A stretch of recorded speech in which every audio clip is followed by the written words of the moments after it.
Bonjour à tous, c'est Gestil de retour pour une nouvelle vidéo, cette fois-ci une vidéo lexique qui m'a été fortement demandée. Donc on va reprendre tout ce qui est au niveau de la collection de Blu-ray et de Steelbook. Donc pour commencer, on va avoir tout ce qui est Tamares, c'est-à-dire le boîtier plastique qui comprend une jaquette avec les données techniques du film, notamment les langues, le synopsis. Voilà, vraiment le basique quand on achète un film la plupart du temps en magasin et qu'on le rentre dans sa collection.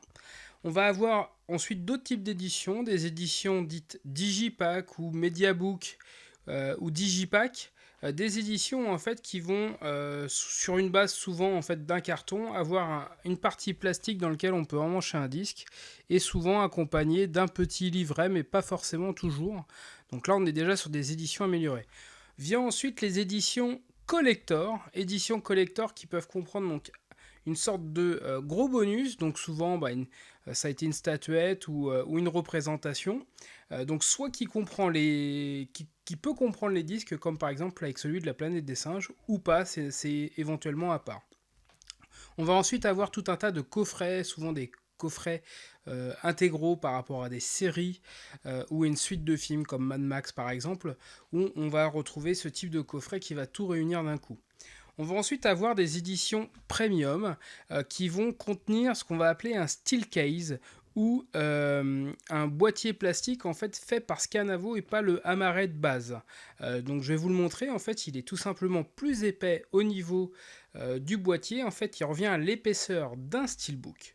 Donc l'avantage c'est que quand vous avez une édition par exemple comme cette édition MAG qui comprend ce type de boîtier, vous pouvez tout simplement mettre un steelbook à la place.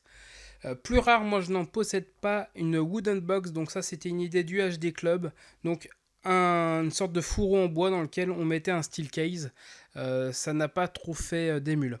Après on en vient au boîtier métallique, on va commencer par une tin box, c'est-à-dire une boîte en métal dans laquelle après on va mettre un digipack par exemple pour prendre le coffret, donc c'est-à-dire c'est vraiment une boîte. Après, on va avoir quelque chose déjà qui se rapproche plus du steelbook, qui est le metal pack. Il se distingue du steelbook par sa charnière. La charnière va faire en sorte qu'on ne va pas avoir de tranche, par contre on ne va pas avoir de titre. Par contre, on va avoir quelque chose de beaucoup plus ressemblant, par exemple c'est le Viva Metal Box, qui lui va comprendre un système de charnière, on va voir le titre. Par contre, ce n'est pas sur la même totalité en termes de hauteur comme pour le steelbook. Par contre, il y avait eu un vrai beau travail aux alentours 2012-2013 sur ces éditions qui étaient fortement bossées. Pour les tailles de steelbook, on va avoir des G1 qui étaient l'époque du DVD ou des jeux PS3, PS2, et aujourd'hui beaucoup plus visité pour les Blu-ray, le G2, qui est utilisé aussi pour les jeux PS5, Xbox, PC actuels. On va avoir des steelbooks spéciaux également, qui vont être par exemple ceux de la Switch, qui vont avoir leur propre format. Il y en a peut-être moins d'une dizaine de jeux qui ont pris du steelbook, et également un format CD qui a eu lieu aussi pour des éditions spéciales de convention, par exemple pour John Wick, aussi qui comprenait ce type d'édition, mais je trouve que c'est pour les CD de musique que c'était ce type de format le plus adapté. On en vient maintenant aux artworks. Alors, on va commencer surtout par l'artwork externe. Donc WWA, ça veut dire Worldwide Artwork, c'est-à-dire un artwork international utilisé par plusieurs pays. Du moins, possiblement utilisé par plusieurs pays, c'est pas toujours le cas. On va ensuite avoir des artworks exclusifs, donc World Exclusive Artwork. Donc là, par exemple, celui d'Interstellar, une édition qui a déjà quelques années, mais qui effectivement avait un visuel bien distinct de celui français et qui effectivement avait un effet de glossy assez particulier. Et donc, il faut souvent aller chercher des éditions étrangères pour les avoir. On va avoir ensuite ceux qu'on pourrait appeler les nuls, les ratés, les pollués tout simplement, ceux qui ont eu des bandeaux directement imprimés ou des mentions. Là, pour le coup, c'est carrément l'équivalent d'une jaquette d'Amaret qui a été imprimée. Donc ça, c'est vraiment ce qui a été raté, ce qui ne se fait normalement plus. Mais il y a eu quelques ratés dans l'histoire comme ça. Ensuite, on a le spin ou la tranche. Donc il y en a eu aussi avec des mauvaises surprises comme les têtes imprimées, ça a été le cas sur les éditions françaises de pas mal de Star Wars. En général, on va plutôt préférer le titre. Certains vont préférer une édition localisée, d'autres le titre original en anglais. On va ensuite avoir des steelbooks qui ont eu malheureusement pas d'artwork interne. Donc ça malheureusement c'est aussi quelque chose qui est dommageable mais qui au moins peut éventuellement se corriger en le démontant. Après on a des enjeux sur les vernis. Donc la base, le plus simple, c'est le mat.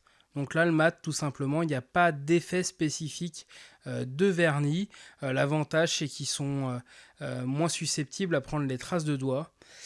Ensuite, on a le zéro finish. Alors le zéro finish, c'est un niveau de vernis finalement très faible qui vient protéger et donner un petit effet de brillance, mais qui reste très très léger et très ciblé. C'est très présent et très utilisé en Europe. En général, aux États-Unis, on va préférer les éditions glossy. Malheureusement, pour les amoureux de glossy, ça veut dire souvent des fois faire des imports, même sur des visuels identiques. On a ensuite des vernis qui sont vraiment glossy, c'est-à-dire tout le steelbook a été verni. Donc là, c'est le cas de cette édition Blue Fans de Coco. On a vraiment un des plus beaux vernis qui ait jamais été fait.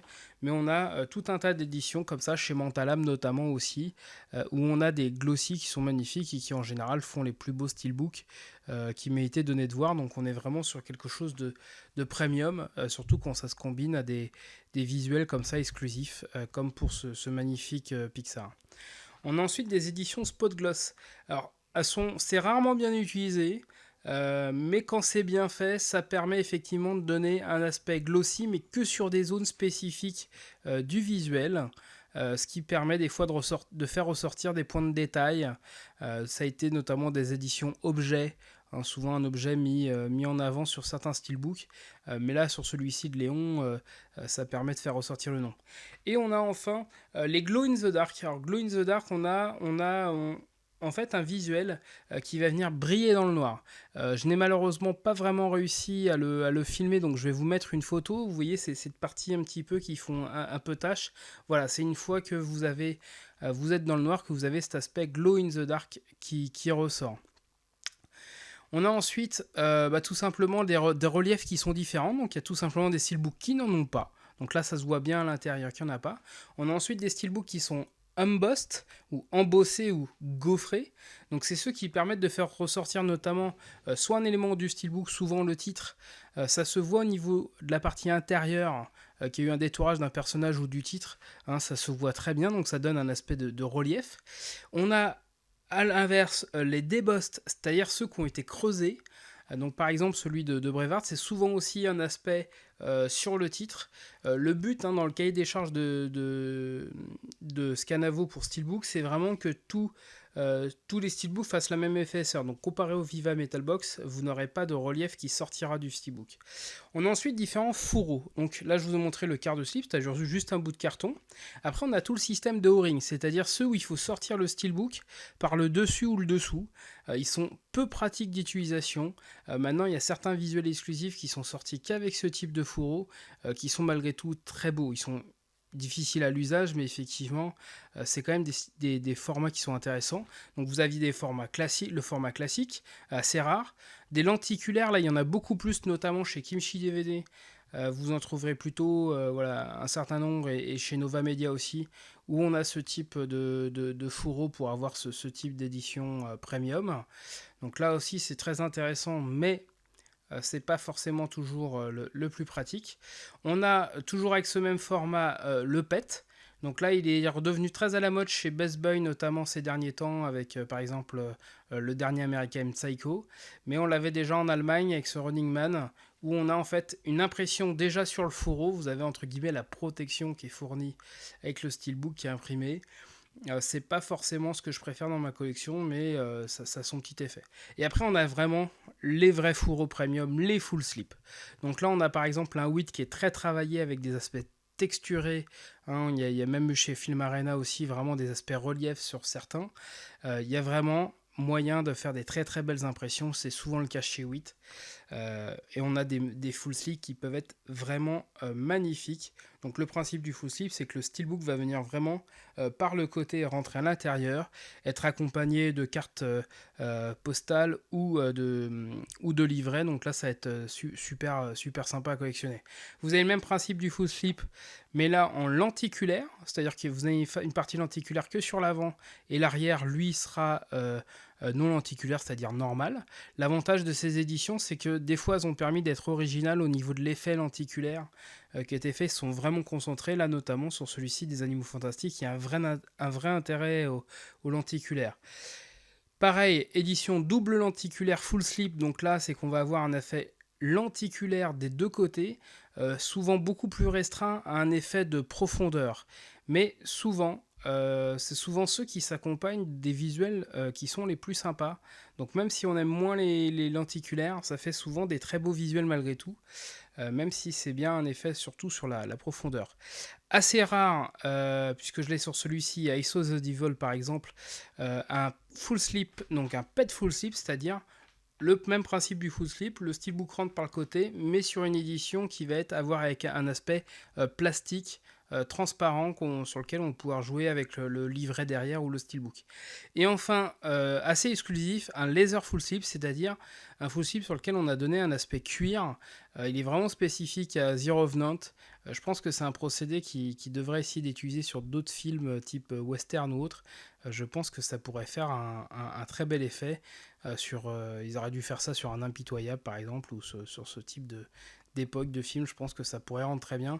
Et vraiment un aspect très texturé, on le sent vraiment au toucher. En tout cas, il est assez magnifique. Vous avez aussi des éditions qu'on va appeler One Click ou Mania Box chez Film Arena, c'est-à-dire des éditions qui vont reprendre tous les différents visuels du même éditeur du même film. Parce que souvent, avec le même steelbook exclusif, vous pouvez avoir 2, 3, 4 visuels différents de fourreaux. Donc vous allez les avoir tous à l'intérieur d'un même fourreau qui va les regrouper. Par contre, ça sera souvent le même steelbook à l'intérieur. J'enchaîne ensuite sur les différents distributeurs. Et oui, où est-ce qu'on peut acheter ces steelbooks? Donc vous pouvez les acheter en France, par exemple chez Amazon ou la Fnac. En Angleterre, vous avez aussi la possibilité, donc chez Zavi, Amazon.co.uk en direct. HMV ou Play.com, c'est un peu plus du passé. Donc ça sera plus par des marchés secondaires, mais vous avez vraiment des belles éditions exclusives. En Allemagne, vous aurez du Media Market. Alors Media Market, c'est pareil, on va pas y avoir forcément accès en direct. Par contre, Amazon.de, bien sûr. L'avantage d'Amazon, comme la Fnac, vous pouvez précommander sans être facturé tant que vous n'avez pas été livré. Donc ça vous permet aussi souvent de préparer vos précommandes. Pour le reste de l'Europe, on a notamment Film Arena pour la République tchèque, Cinémuséum et Amazon.it, ça c'est pour l'Italie, et Amazon.es pour l'Espagne. Film Arena, gros fournisseur d'exclusivité pendant longtemps, ça s'est beaucoup calmé. La majorité des derniers premiums sont des éditions où seul le fourreau est exclusif. Mais effectivement, on a des très belles éditions dans le reste de l'Europe. En Amérique du Nord, là aussi, on peut avoir des vraies éditions exclusives, soit parce que c'est les seuls à avoir du glossy, soit pour des visuels. Donc là, on va avoir du Amazon.com ou .ca, et notamment les éditions BuzzBoy. Donc là, souvent, très gros fournisseur de steelbook BuzzBoy, on en voit beaucoup passer. L'Asie, alors l'Asie, c'est un petit peu large. Ça va reprendre Hong Kong, la Chine, également toute la partie Corée, le Japon. Voilà, vous avez vraiment ces 4 zones qui vont fournir. Je vous ai mis les noms des éditeurs qui sortent des steelbooks. Vous en avez vraiment qui sont plus fournisseurs que d'autres. HD Zeda, Mentalab, vraiment on en produit plus que les autres. Dernièrement, c'est WIT qui tire son épingle du jeu avec les derniers steelbooks Vel, pardon. Donc il y a vraiment des très très belles éditions en Asie. Souvent, les plus beaux exclusifs viennent de là. Et donc après, bah voilà, comment obtenir les steelbooks aussi, c'est par des intermédiaires. Donc tout ce qui va être second marché, ça va être sur du eBay, du Rakuten, du Vinted, du Boncoin, du Facebook, Amazon Marketplace. Donc là, ça vous permet d'avoir accès soit à des steelbooks qui sont encore sous cello ou d'occasion, avec des plus ou moins bonnes affaires en fonction des sites. Attention, Vinted, les frais se rajoutent à l'acheteur en plus du prix qui est affiché. Vous avez ensuite des spécialisés. Malheureusement, Blue Cats, mon ami Xavier, œuvre quand même de moins en moins sur les steelbooks, qui est beaucoup plus concentré sur les Blu-ray. Vous avez DGB sur des forums, donc soit Blu-ray.com, iDef Ninja, Media Psycho. Il y en a d'autres qui existent. Je vous ai montré ceux dont je suis certain qu'ils livrent et dont il y a de la fiabilité. Après, on les les aime pas. Mais sincèrement, c'est un bon moyen d'obtenir des steelbooks. Après, ils facturent leur service et c'est normal, tout travail mérite salaire. Et enfin, on a des groupes boy par Facebook. Je vous ai mis 2 que je connais, donc je sais aussi qu'ils livrent et qu'il n'y a pas de problème. Maintenant, après, il en existe aussi certainement d'autres en fonction de vos localisations. Voilà, c'était juste pour vous donner un petit tour d'horizon de comment on peut obtenir ces steelbooks. Lâchez vos coms, à bientôt, ciao.